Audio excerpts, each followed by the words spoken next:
સ્વાગત છે તમારું ફરી એક આજના વિડીયોની અંદર મિત્રો આજના વિડીયોની અંદર આપણે આજના તાજા અને મોટા સમાચાર વિશે વાત કરીશું। આજે તારીખ થઈ છે 22/7/2026 ને વાર થયો છે બુધવાર। કૃષિ મંત્રીની જાહેરાત 1500 રૂપિયા ખેડૂત દીઠ ખાતામાં મળશે। 2 થેલી ડીએપી ખાતર મફત મળશે જેની સહાય મળશે। મગફળીની ખેતી કરી હોય તો મળશે 5000 રૂપિયાની સહાય। હવે આગળના સમાચારની વાત કરીએ તો 173 તાલુકાઓમાં વરસાદ। રેશન કાર્ડ ધારકો માટે મોટા સમાચાર, તેલ, ખાંડ અને બાજરી મળશે। 10 અને 20ની નોટો માટે બિગ ન્યૂઝ, યુસીસી બિલ મંજૂર થયું। આગળના સમાચારની વાત કરીએ તો ભૂપેન્દ્ર પટેલને રૂબરૂ કરી ફરિયાદ। આ તમામ સમાચારની આપણે આજના એક વિડીયોની અંદર વાત કરવાની છે, એટલા માટે આજનો આ વિડીયો તમે એન્ડ સુધી જોતા રહેજો। આજનો આ વિડીયો તમને પસંદ આવે તો વિડીયોને એક લાઇક કરી દેજો। તમે આપણી આ ચેનલ ઉપર નવા આવ્યા હોય તો ચેનલને પણ સબસ્ક્રાઇબ કરી લેજો અને કમેન્ટ બોક્સમાં ખાસ જણાવજો કે તમે આપણો આજનો આ વિડીયો કયા ગામમાંથી અને કયા જિલ્લામાંથી જોઈ રહ્યા છો, જેથી કરીને આપણને પણ ખબર પડે કે આપણો આજનો આ વિડીયો આ ગામ આ જિલ્લા સુધી પહોંચી રહે છે। તો વિડીયોની શરૂઆત કરી લઈશું આજના પ્રથમ સમાચારથી। સૌપ્રથમ સમાચારની આપણે વાત કરીએ તો 173 તાલુકાઓમાં વરસાદ। વલસાડ જિલ્લાના જે છે કપરાડામાં નોંધાયો છે, જ્યાં છેલ્લા 24 કલાકમાં 15.63 ઇંચ વરસાદ ખાબક્યો છે। ત્યારબાદ વલસાડના જે છે નાના પોંઢામાં 11.2 ઇંચ અને નવસારી જિલ્લાના ચીખલીમાં 9.61 ઇંચ વરસાદ નોંધાયો છે। આ ઉપરાંત જે છે પારડીમાં 9.37 ઇંચ અને નવસારીના વાંસદામાં 9.25 ઇંચ અને વલસાડ શહેરમાં 8.31 ઇંચ વરસાદ વરસ્યો છે। વાત કરીએ હવે આગળના સમાચારની તો રેશન કાર્ડ ધારકો માટે સારા સમાચાર, તેલ, ખાંડ, બાજરી મળશે।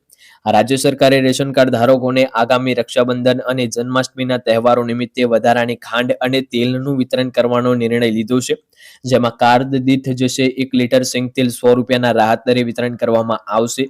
1 કિલો ખાંડનું વિતરણ 1 કિલો ખાંડના 15 રૂપિયા પ્રમાણે કરવામાં આવશે। તે સાથે જ 2 વર્ષ પછી બાજરી આપવાનો પણ નિર્ણય લેવામાં આવ્યો છે। ખાંડ ફક્ત અંત્યોદય અને બીપીએલ કાર્ડ ધારકોને જ મળશે। મિત્રો જે છે અહીંયા રાજ્ય સરકાર દ્વારા એક સારો નિર્ણય લેવામાં આવ્યો છે, જેમાં આગામી તહેવારોને ધ્યાનમાં રાખીને, જેમ કે જન્માષ્ટમી આવી રહી છે, રક્ષાબંધન આવી રહી છે, આ તહેવારોને ધ્યાનમાં રાખીને રેશન કાર્ડ ધારકો માટે એક સહાય કાઢવામાં આવી છે, જેમાં તેલ 100 રૂપિયાના લીટર જે છે રાહત દરે આપવામાં આવશે અને ખાંડ 15 રૂપિયા આપવામાં આવશે। આમાં ફક્ત અંત્યોદય અને બીપીએલ રેશન કાર્ડ ધારકોને જ ખાંડ આપવામાં આવશે। વાત કરીએ હવે આગળના સમાચારની તો 10 અને 20ની નોટોના બિગ ન્યૂઝ આવી ગયા છે। દેશમાં આગામી વર્ષમાં 10 અને જે છે 20 રૂપિયાની પ્લાસ્ટિકની નોટો, ચલની નોટો આવી શકે છે અને જે છે આરબીઆઈ આ નોટોને પ્રિન્ટિંગ માટે ગ્લોબલ ટેન્ડર જાહેર કરીને વિદેશી કંપનીઓ પાસેથી અરજીઓ મંગાવી છે। ભારતમાં પ્લાસ્ટિક નોટોની શીટ બનાવતી કંપનીઓ ન હોવાથી વિદેશી મદદ લેવાશે। અગાઉ 2010માં પણ પ્લાસ્ટિક ચલણની નોટો શરૂ કરવાની જે છે આવી પહેલ કરવામાં આવી હતી, પરંતુ તે પ્રોજેક્ટ જે છે સફળ નહોતો થયો। વાત કરીએ હવે આગળના સમાચારની તો યુસીસી બિલ મંજૂરી થયું, જે છે આ નવા કાયદા હેઠળ લગ્ન અને છૂટાછેડાના નિયમો બધા માટે સરકાર રહેશે।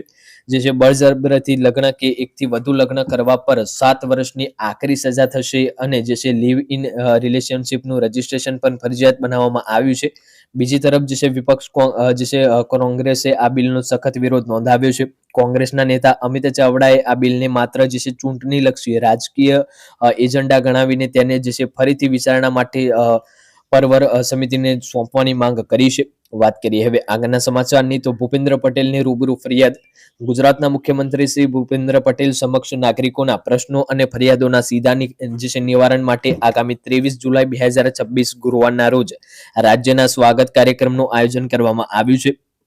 ગુરુવારમાં જે છે ગુરુવારના રોજ 23 જુલાઈના રોજ સવારે 8 થી 11 વાગ્યાના સમયગાળા દરમિયાન ગાંધીનગર પહોંચવાનું રહેશે। નાગરિકોએ જે છે સ્વર્ણિમ સંકુલ 2 ખાતે આવેલા મુખ્યમંત્રી શ્રીના જનસંપર્કમાં જે છે રૂબરૂ જઈને પોતાની અરજી નોંધાવવાની રહેશે। તો આજનો આ વિડીયો આપણે અહીંયા પૂર્ણ કરી દઈશું। આજનો આ વિડીયો તમને પસંદ આવ્યો હોય તો વિડીયોને એક લાઇક કરી દેજો। તમે આપણી આ ચેનલ ઉપર નવા આવ્યા હોય તો ચેનલને પણ સબસ્ક્રાઇબ કરી લેજો અને કમેન્ટ બોક્સમાં ખાસ જણાવજો આજનો આ વિડીયો તમને કેવો લાગ્યો। મળીશું આગળના વિડીયોમાં, ત્યાં સુધી જય ભારત, જય હિન્દ।